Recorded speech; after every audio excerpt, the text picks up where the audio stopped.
Hello everybody, so in today's video we have this stunning 1994 Volvo 460 GLT. So you all may be asking, not another Volvo, what is so special about this one? Well, a few things. These are very rare now, these facelift models. This one's only got 41,000 miles on the clock, and more importantly it's mine and it's for sale.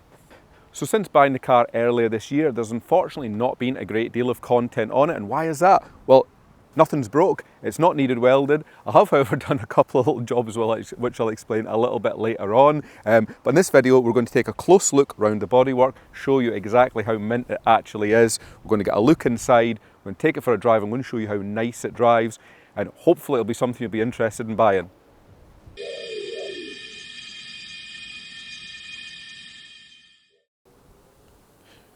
Right, let's take a wee walk around, have a look at this bodywork. Stunning paintwork, in my opinion. Let's take a look at this front arch. Yeah, no rust on that. And moving down the bottom here, you've got these plastic sill covers on it. I have actually tried treating them with some plastic treatment, but it hasn't worked out too well. Alloys are all in great condition. As you can see, I haven't cleaned it today. It does have 4 new tyres on it that were put on before I got the car, but there's your view down at the driver's side. I mean, how nice is that? Now, one job I did do, not long after I got the car, was I had this rear quarter professionally resprayed. Now, it had been painted before I got the car. The previous owner told me it had been scratched at some point, but the colour match was terrible. So we had that done. That cost a little bit more than I had hoped to spend, but the end result is excellent. So again, that wheel arch is mint there as well. And there's a view back down the sill. Let's take a wee look around the back. One other little thing I like is this. See this pattern on the rear window there. Very 90s. So there's the rear view. No spoilers. They are very discreet looking, but I think quite stylish. 2-litre GLT. We do have a high level rear brake light on this one as well. It looks like a chrome tailpipe finisher on the exhaust. I believe the exhaust was replaced before I got it as well. And pretty much the same around the passenger side. There is a couple little dents, you can see one there on the rear quarter, just under there, maybe able to make that out. I guess that's something that could be pushed out, probably by a paintless dent repairman. And there's the view of the arch, which again is mint. No rust on that, same with the sill. It really doesn't get much better than this. Let's move back round to the front again. So yeah, there can't be many left on the road in this condition with this mileage, I wouldn't have thought. And it does look like a car that is a lot newer than a 1994. Now here's your under bonnet view. So Volvo enthusiasts will recognise this. 2-litre 8-valve Renault unit, fuel injected. They're about 115 brake. Manual 5-speed gearbox. Let's take a wee closer look now. Look around the strut towers and everything. It's totally mint. And check the condition of that out. Now, I haven't been to town detailing under here either. This is just how it is.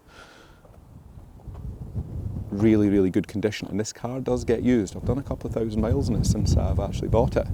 I've been all over in it, and I've had no issues with it whatsoever. But it's been very reliable in my ownership. There's tons of space to get in there and work as well.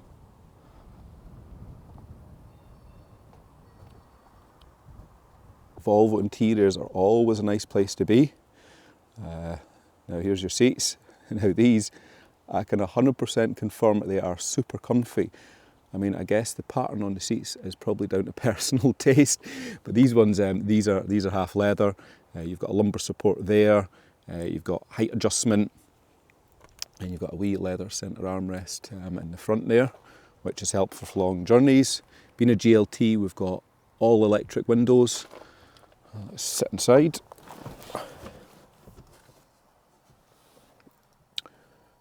No air conditioning, just standard heater controls. It's got its original Volvo radio cassette player. You do have heated front seats. That's just your central door locking button. Clock. Now this is interesting, the info centre. Now they didn't all come fitted with that, so what I'll do is I will turn the ignition on. So you might be able to make that out if I can just focus in on that a little bit. But yeah, these fuel info centres give you a whole load of information. You've got your instant fuel consumption, average fuel consumption, average speed, range. You've got your oil temperature, engine temperature and exterior temperature. And then right in the middle with that bar graph is your fuel level. So I really, really like that. Very, very quirky. And I believe it was an option. You did see a lot of 480 turbos with this. The car's shown 41,734 miles. Rev counter over there. And yeah, all the dashboard lights do appear to work. Moving around this side, you've got your lights, heated rear window and front and rear fog lights. Very big chunky steering wheel as well. This was in the early days when airbags were starting to become standard, so yeah, a big square airbag there. Very similar to the Mark 1 Mondeos. Now you don't have one in the passenger side, you just have the glove box. And let's take a wee look in the rear. We've got these original Volvo rubber floor mats to keep the carpet in good condition. And the seats, again, these are excellent condition. I think they've hardly been sat in. A big armrest in there. Same with your door trims. Excellent condition. So, very, very pleasant place to be. So how does this little baby 850 drive? Wonderfully. And I'm not just saying that because it's my own car. You know, 41,000 miles on the clock, which is not remotely run in for a Volvo. So in terms of handling, so this has got power steering on it as you would expect, which is quite light. It's not a sharp handling car, but it doesn't handle badly. It's just not set up with stiff suspension. Being a GLT, you do get a little bit of roll in the corners if you are really, really pressing on a bit. But there's no knocks or clunks. It soaks up the bumps really, really well, and it's a very, very comfortable, refined drive, I find. So in terms of brakes, this one's fitted with ABS and the pedal bites right at the top, which is very reassuring. There's a wee ABS light that comes on there when you start the car. So one negative I would say about the car is you do get a reasonable amount of noise intrusion into the cabin. It's not wear and tear, I think it's just the design of these. Certainly compared to the Audi A4 that I have anyway, that's a lot quieter. So you can certainly hear this lovely 2-litre Renault engine at work under the bonnet. Now the only other job I've done since I've owned the car is I fixed the speedometer. So the eagle-eyed among you in the first video will have noticed the speedometer wasn't working. The odometer was working, but yeah, just not the speedometer. So I got a replacement one out of Volvo 480 and I swapped over the various components till we had a functioning speedometer. So I do have a video on it, but I didn't think it would be particularly interesting. But I may edit it and upload it at some point in the future. Now gearbox, so 5-speed gearbox in this one. The shift itself is nice and tight. I would say there's hardly anywhere at all in that mechanism. The gears are very, very precise. I know that these did wear quite badly over time, but certainly this one's excellent. Obviously there's no crunches or anything. When you're selecting your gears, gear ratios themselves I think are quite short, but it is an 8-valve car, so that is to be expected. So I have been on one long family holiday in the car, believe it or not, where we took the car down to Yorkshire. Our everyday car had actually broken down, so the old Volvo stepped up, got us our touring holiday, and I think we put just over 1,000 miles on it in the process. And again, there is some video footage captured. I'm not really sure what to do with it, so hand on heart I can say I trust it. I did trust it, certainly on our summer holiday, and it got us around everywhere we needed to go, so I was very, very grateful for that. And it is just testament to the build quality in these, you know, after this many years, how reliable they can actually be. So one thing I will say about the performance of these, they are very, very torquey.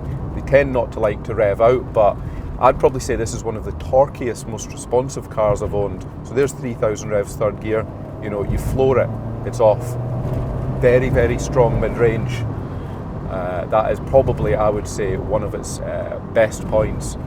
Like I said, you don't want to be hitting it off the limiter every time, but the power is there exactly where it needs to be for everyday kind of traffic. Right, we'll have a look, see what acceleration's like. This is uphill, mind. Right, there's first.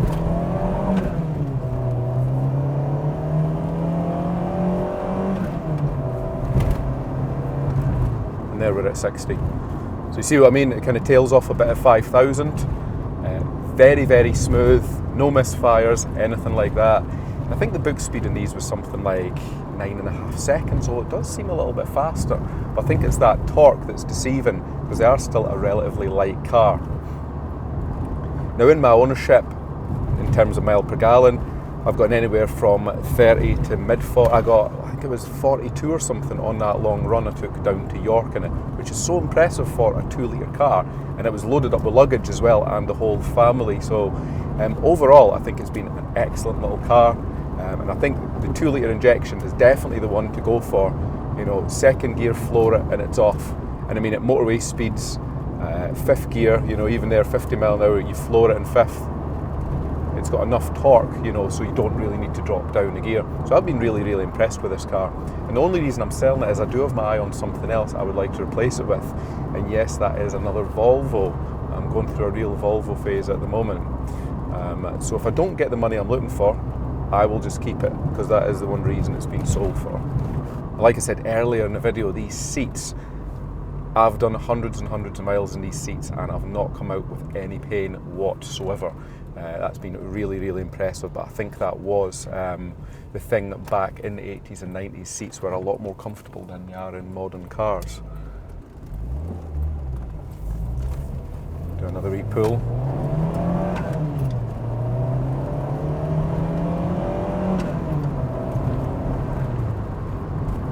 So I think it's pretty quick for a 2-litre 8 valve. Don't know what you guys think, put in the comments. Maybe this one just runs really, really well. You never know. I'll show you the torque in a second. So there's 2.5 revs, second gear, floor it.